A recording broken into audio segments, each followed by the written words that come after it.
Sebelum tahun berganti, aku pengen ngenalin ke kalian semua sama satu HP yang ini. Launching bulan lalu kemarin, tepatnya bulan 6 Oktober, which is itu 2 bulan lalu dari video ini dibuat. Dan sebelum tahun baru, ini HP mesti masuk wishlist kalian. Yap, langsung aja, ini dia Samsung Galaxy A05. Seri A-nya Samsung yang barengan di launching dengan kakaknya Samsung A05s. Dan yang kali ini kita review adiknya saja, yaitu Samsung A05. Kenapa ini mesti masuk wishlist kalian? Because ini HP entry level yang speknya dapat, penyimpanannya plong, desainnya simple but prestige, dan ini bisa dipakai untuk long term sampai tahun 2024 nantinya. Oke, mari kita bahas satu persatu. Untuk menjangkau HP ini bisa dipakai long term, syarat pertama adalah ini penyimpanannya harus plong. Which is A05 yang kolektor gadget review ini punya penyimpanan 628GB. Pilihan storage-nya ada 3, mulai dari 4/64GB, 4/128, dan yang terakhir 6/128. Aku lebih prefer kalian mending ambil yang 6/128GB nya, karena dari segi harganya nggak jauh-jauh banget. Ketiganya selisih 200.000 aja. Storage yang 6128 ini itu dibanderol dengan harga 1.899.000. I think this is the best choice for you. Dengan storage yang gede dan lempang ini bisa selamatin kamu untuk nyimpan foto-foto yang bakalan kalian dokumentasikan di tahun 2024 nantinya. Apalagi ditambah ini HP SD card-nya bisa di-expand up to 1TB. Kurang puas apa, bos? Enak banget nggak tuh? Bicara soal dokumentasi, kita mesti sortir dikit karena ini yang jadi bumerang ketika pada saat milih HP ini. Apalagi kalau di ranah ibu-ibu dan wanita-wanita yang detailnya minta ampun kalau soal kamera. Kamera depan dites, kamera belakang dites, cocok langsung bungkus tanpa mikirin aspek lainnya. Benar nggak tuh? Nah, untungnya Samsung Galaxy A05 ini punya spek kamera yang cukup banget untuk kalangan entry level. Yang posisi kameranya ada di belakang pojok kiri atas, yang desainnya simple aja. Ada 2 mata plus 1 hidung. Kalau dibalik seperti ini sama kayak face-nya manusia. Ini mata kiri, ini mata kanan, dan yang ini hidungnya. Hidungnya itu sebagai flashlight. Simple. Untuk kamera belakangnya, ini punya 50MP f1.8 dan yang satunya ini 2MP dengan aperture f2.4. Lumayan cukup loh lensanya ini. Dan kalau kita balik HP-nya ke bagian depan, kita temukan desain water drop yang ini jadi selfie kameranya. Dan kemampuan lensanya 8MP f2.0. Mau lihat hasil jepretannya? Check this out.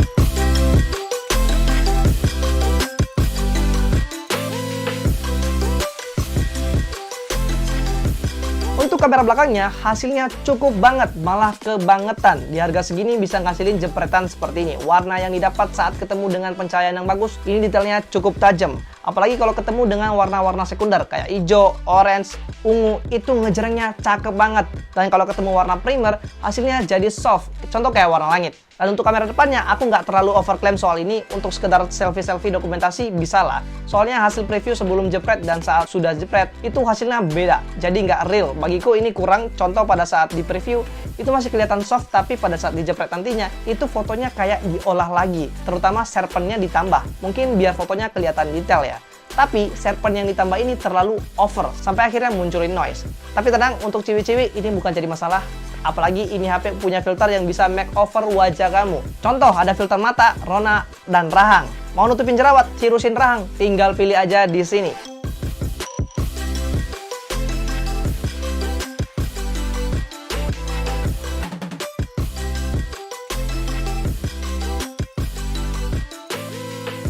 Mari kita ke perekaman videonya. Kamera belakangnya ini bisa ngerekam 60fps dengan Full HD. Dan kamera depannya cuma mentok di Full HD 30fps. Berikut untuk hasilnya. Dia hasil perekaman dari kamera depan Samsung Galaxy A05 dengan resolusi Full HD 30fps. Ya lumayan dapat lah ya detailnya. Ini dengan kondisi cahaya yang lumayan netral. Kalau kita panning lumayan ada frame drop sih. Maklum lah ini 30fps. Tapi Full HD-nya membantu sih. Jadi kelihatan lebih detail dan lebih dapat warnanya. Tuh warna hijau-hijaunya dapat banget. Sekarang kita coba di kamera belakang dari Samsung Galaxy A05 dengan resolusi Full HD 60fps.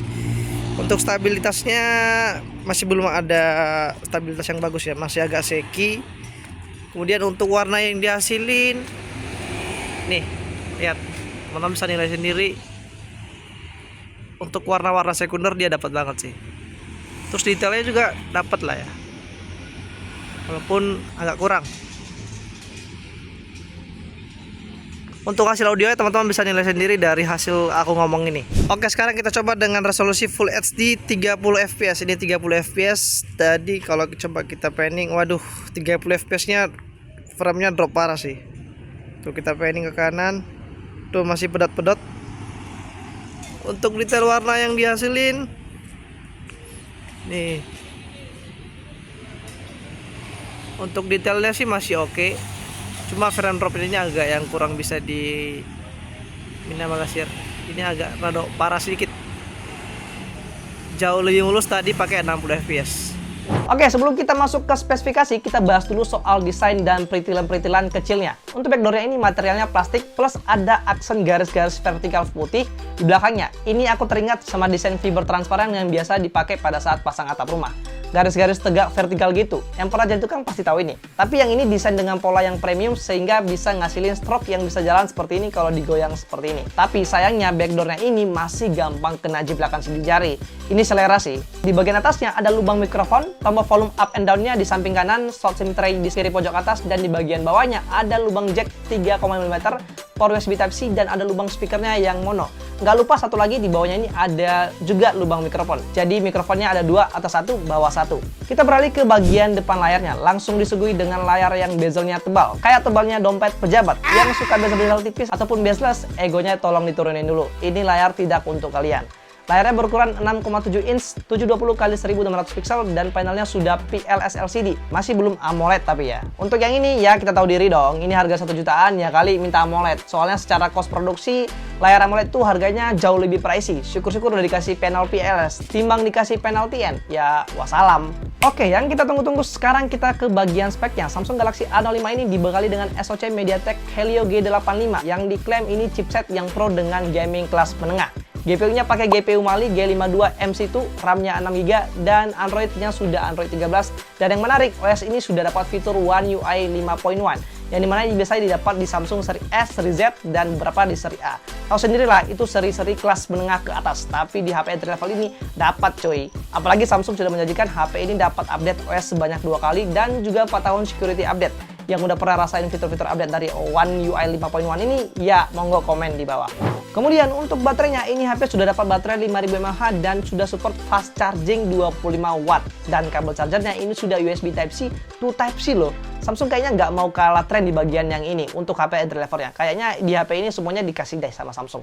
Baterainya ini pada saat aku ajak gaming MLBB selama 12-15 menitan, which is itu satu rank, baterainya cuma turun 3%-an, dari 89 ke 86%, dengan penggunaan WiFi, audio mode on, intensitasnya 50%, cuma turun 3%. Untuk performa chipset memang betul ini diperuntukkan untuk gaming menengah, tapi tidak bisa untuk dapatin kualitas yang smooth banget. Pada saat aku coba main MLBB, kecepatan GPU dan chipsetnya lumayan enteng, tapi untuk main ke grafik yang smooth, enaknya dipakai mode sedang. Mau pakai yang ultra, masih ada frame drop pada saat main. Apalagi kalau main ditambah sama sinyal yang jelek, bisa drop banget.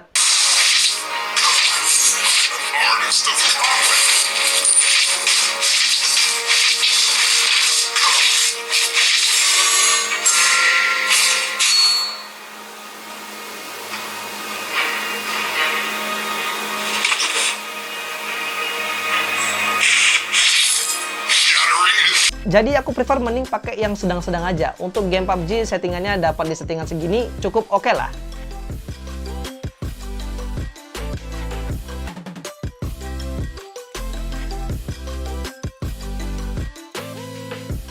Dan untuk suhu yang dikeluarin ini cukup terkontrol. Aku ngegame setengah jam, panasnya ini cuma di bagian sisi kanan dan sisi kiri. Bagian tengah bodinya panasnya nggak terlalu berasa. Ini menunjukkan bahwa Samsung ini menggunakan output sebagai pintu keluarnya suhu itu dengan baik. Tidak membuat seluruh bodi HP-nya panas. Good job! Sementara kalau HP ini kita pakai untuk daily drive, mau sospedan, ini baterainya cukup awet. Dan refresh rate yang dihasilin bikin mata kita nggak terlalu dimanja.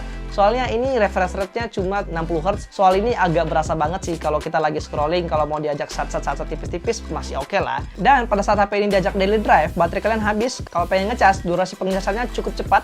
Dari 0 sampai 100% itu memakan waktu kurang lebih 1,5 jam. Sudah penuh. Ya lumayan sih. Untuk dukung keseharian pengguna, user mesti butuh konektivitas yang lancar. Ini HP sudah 4G, Wi-Fi 5, Bluetooth 5, tapi sayang belum NFC.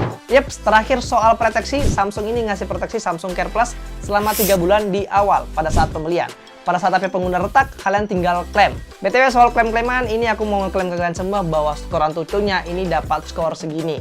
Dan untuk 3D Mark Slingshot Extreme plus with left stress test, grafik skornya ada di angka segini. Dan untuk 3D Mark with left stress test, base loop skornya sekian, lowest loop skornya di angka segini, dan stability-nya dapat di angka 76%-an. Bah, nggak habis Fikri, HP entry level segini dapatin banyak value dari Samsung. Mulai dari kamera, spek, durability, fitur, plus dapat jaminan security update, dan Samsung Care Plus di bawah harga 2 juta. Udah dapat semuanya itu. Untuk habisin tahun 2024, HP ini siap tempur sih. Well, itu aja review Samsung Galaxy A05 dari Kolektor Gadget. Jangan lupa like, comment, share video ini, dan subscribe Kolektor Gadget. I'm Beman Hulu, leave a message from before you, and see you in the next video.